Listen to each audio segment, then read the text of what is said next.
So, how many years has it been since you started SG Inc. and kind of what led you into starting it? Like, were you doing similar business before and you just were kind of working your side business till you were able to take it on full time? Well, I've been in printing for 24 years. I worked for the same company for 18 and a half. Became VP at 25, executive VP at 33, and I could speak to print forever. It's the coolest thing in the world as far as I'm concerned. And I was working on projects for planes, trains, automobiles, electronics, conductive inks, you name it. Very nerdy, nerdy stuff. Engineers taught me everything I know. I changed my educational trajectory to match it so I could do business internationally. So I studied my MIBA at Nova. And then I started my own company thinking that there was a better way of doing things, but I did think, like many of us, that it had to just be a side hustle. What I didn't recognize was in the end, there's room for everyone and that you can grow whatever you want as big as you absolutely want it to be.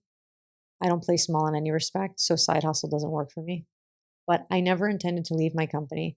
I had contracts in place, I had ownership, or so I thought.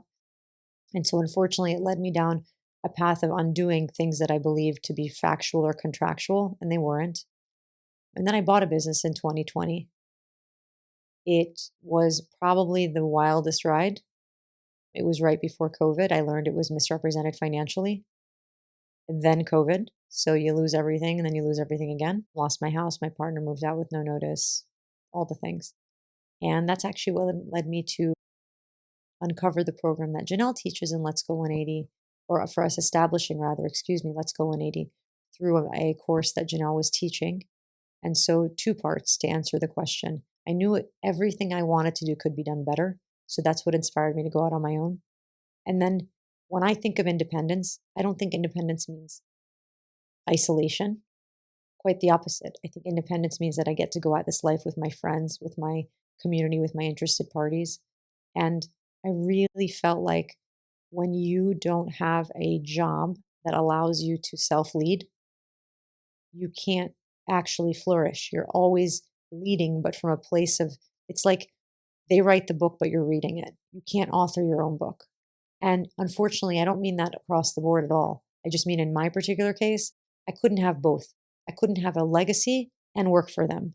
I couldn't have self led leadership and work for them. And I certainly couldn't have congruence because I had to embody their values. And respectfully, our values didn't line up. So it was not hard for me to go out on my own. It was scary, but I couldn't imagine today. I never thought as a kid I'd grow up to become a serial entrepreneur. I never thought I'd be like getting my hands dirty with ink one day or selling on a stage the next or potentially writing a book on the third day or like it's incredible.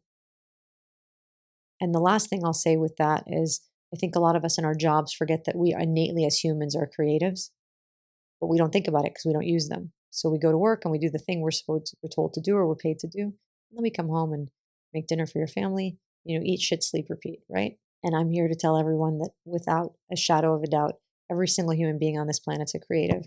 And being Hmm. an entrepreneur will show you ways that you never thought would ever be born. You will do more with less and you'll have a lot of fun. If you're in the right company, you'll have a lot of fun.